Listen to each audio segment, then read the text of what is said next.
It looked like Jenny had reached a dead end.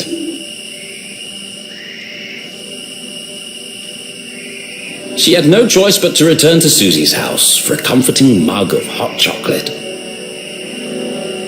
I'd rather plummet to my death.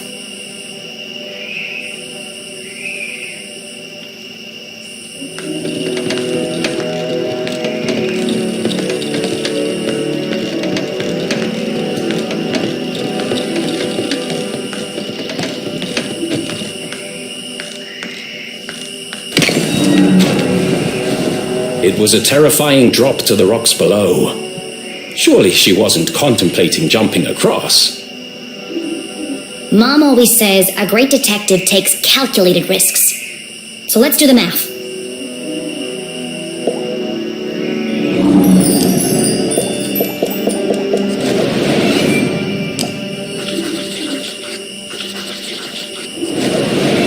The bridge is too weak for a running jump.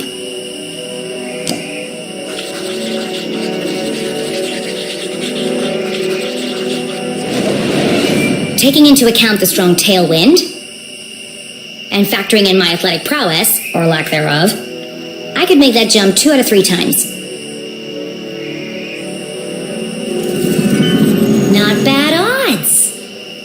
Terrible odds. Well, here goes nothing. Uh-oh.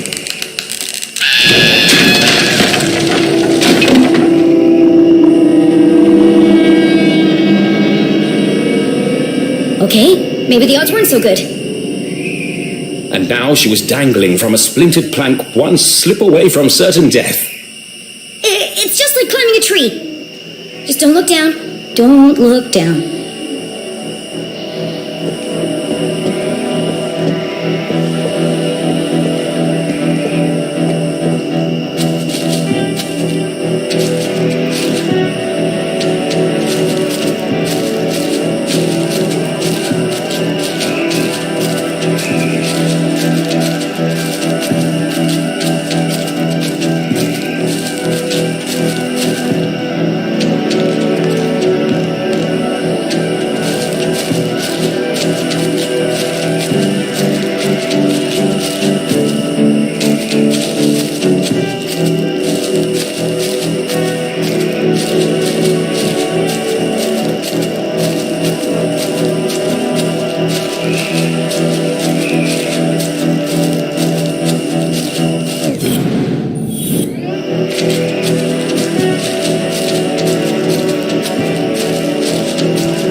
Was this the end for our tiny hero?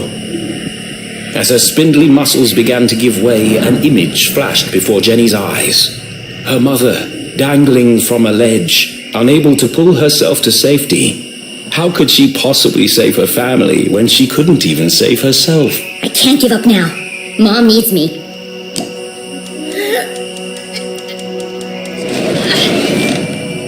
Jenny had barely survived. Was she really prepared for the dangers that lay ahead? It's too late to turn back now.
It might have been her recent brush with death, but Jenny's heart was pounding in her chest. That's not my heart. That's... CJ's compass! The needle is shaking like crazy.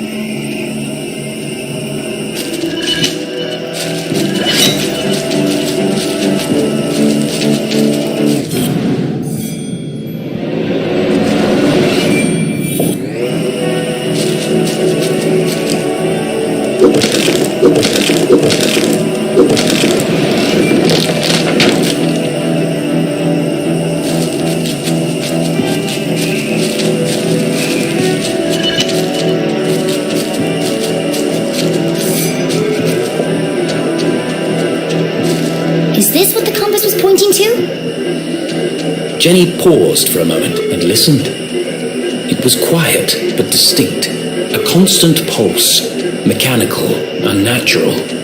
Man-made?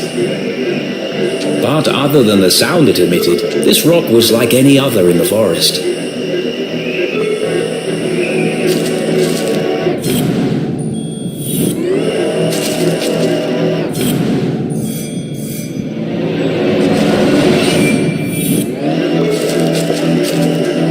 What's this? Another postcard piece. Curious.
something under there.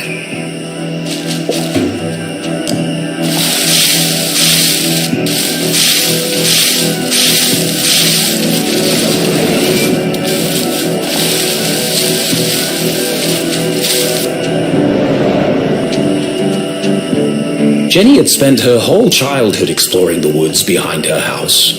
But I've never seen this before. Then she remembered CJ's words. People don't see things they aren't looking for. She knocked on the rusty metal. Hollow. It's a trapdoor.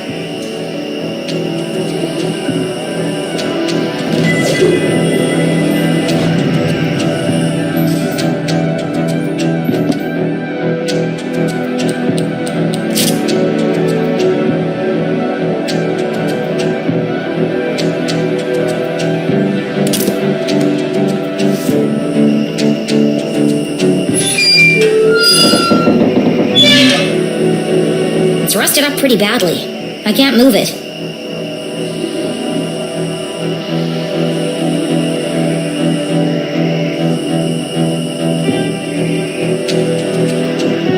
What a strange device.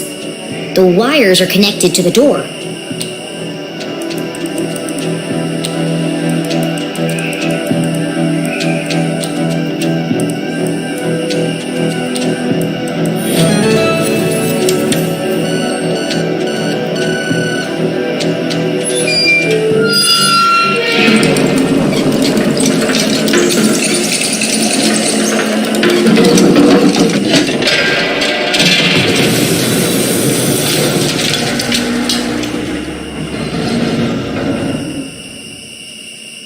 A stale, metallic odor filled the air as Jenny peered into the opening.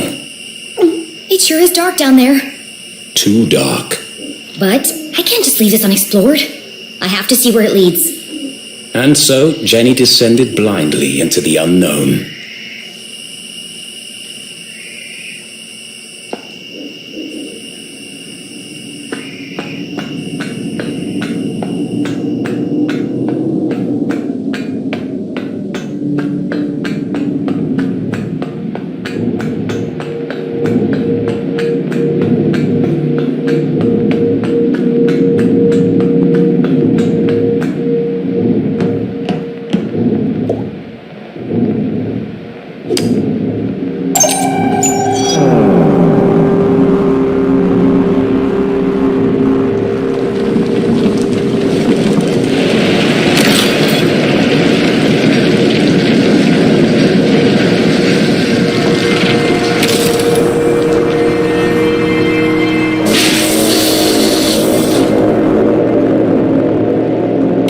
Didn't sound good.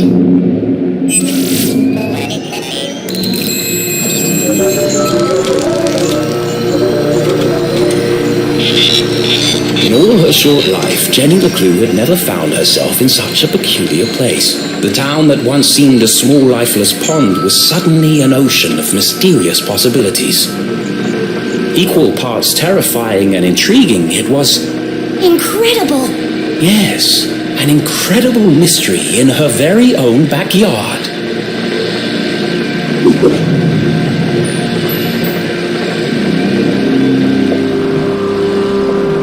Looks fancy. And broken. Jenny wiped away a thick layer of dust. Jeez, how long has this been here? Clearly the equipment had laid dormant for a long time, and yet... It's so futuristic. Straight out of those comics Keith was always reading. Starship cadets and the race for space. It feels... alien. Now I'm starting to sound like CJ. There must be a logical explanation for all this. But its purpose would remain a mystery. Jenny dared not touch its intricate interface. I'll just press all the buttons and see what happens. Oh dear.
As Jenny turned the dials, she heard something hidden in the static. A voice? But what is he saying?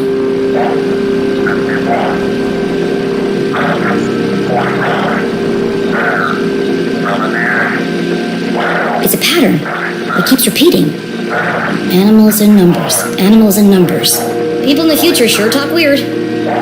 Was it a cry for help? A shopping list? Someone with extremely limited vocabulary?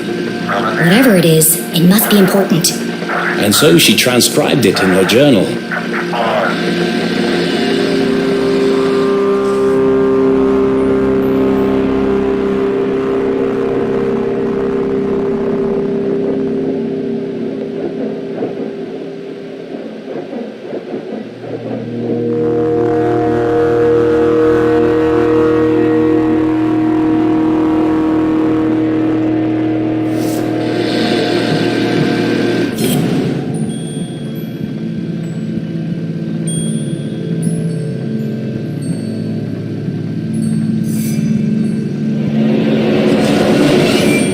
There's something stuck to the bottom of the ladder. It was just a blank piece of paper. Or is it? Jenny traced her finger over the page. She felt the clear indentations left by a pen. I know exactly what to do.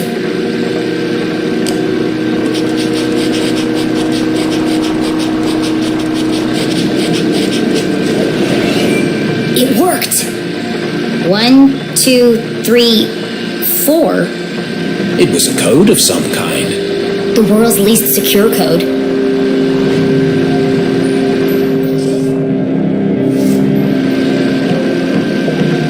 Please enter authorization code to begin. 1, 2, 3, 4.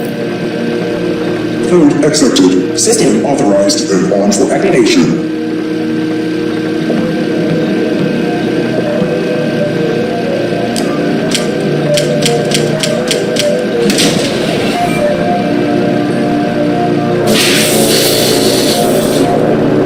Sphere hermetically sealed.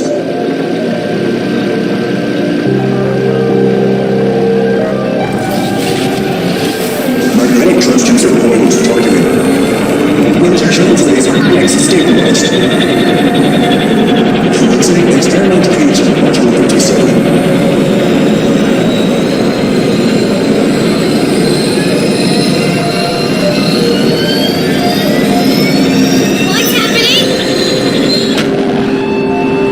Radioactive safety margins cleared. Running at 54% efficiency. It says it's working, but what's it doing?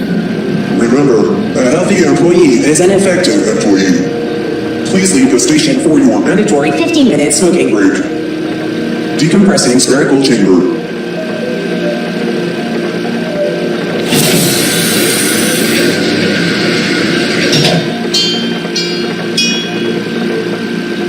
I should get out of here before my skin melts off.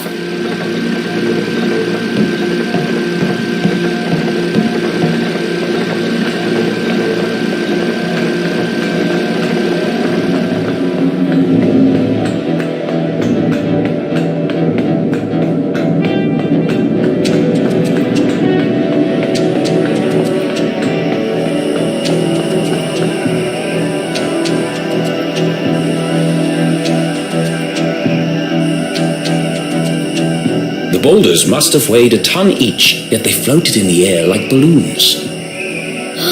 CJ said he saw a swarm of UFOs circling the Forgotten Forest. Was Jenny beginning to make sense of CJ's wild ramblings? I'm gonna need a bucket of coffee to unpack all this.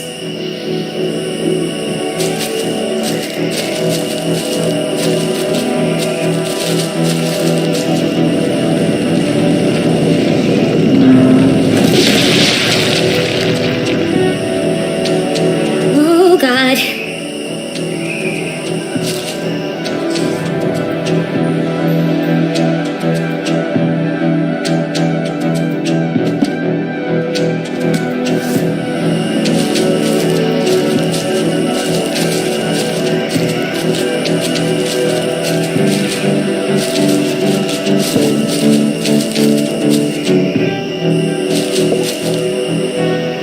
Our old fort. It didn't look like much, but this treehouse had once been Jenny and Keith's favorite hiding spot.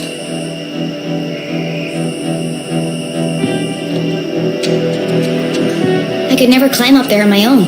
Keith always had to help me. They schemed and planned and swore never to let anything come between them.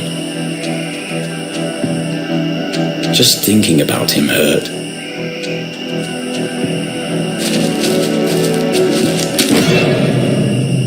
What was that?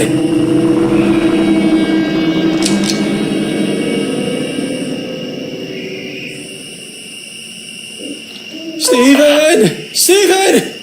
Steven! What? Did you hear that? I'm telling you, man. Not this again. Something's out here. Something big. Real big. There's nothing there.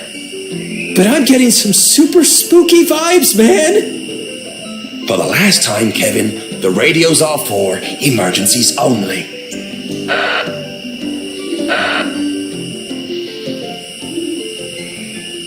That was lucky. I need to be more careful. The house was swarming with police, but she knew this place like the back of her hand. If anyone could find a way in, it was Jenny LeClue.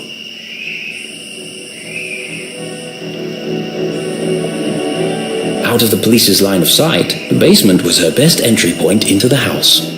Except that window is locked, and all my lockpicking gear is inside. The window was ajar, the frame damaged. Somebody broke into my house. That's my job. But who? The police had used the front door. Whoever it was, that's my way in. Jenny could try to climb the tree. But I already see an easier way in. Not going in that way. What could the police have found inside her house? And if they found what they're looking for, why are they still here?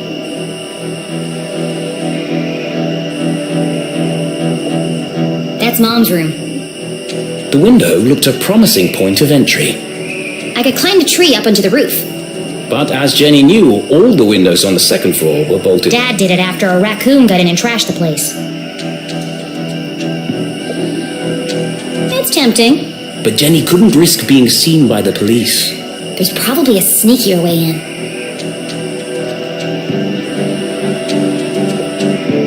My room. And inside. My detective gear. But unfortunately, this window was also bolted shut. Jenny recalled the Christmas Eve when she had climbed down the chimney and discovered how difficult the jolly old man's job was. And dirty. There's definitely a cleaner way in.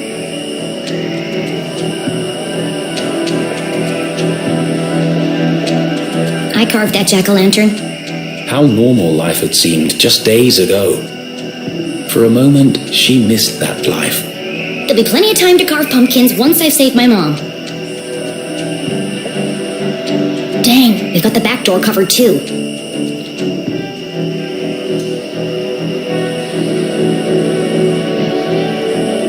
To get to the basement window, Jenny would have to creep carefully past the police officer. One false move and the game would be up.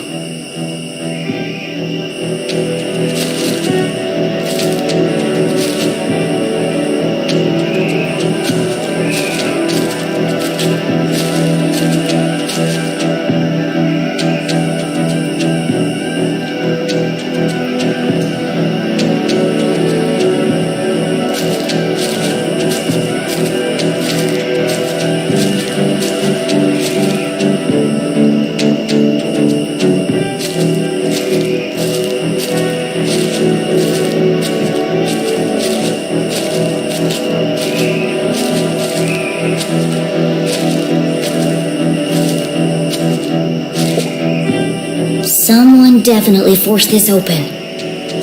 Would Jenny enter the dark basement?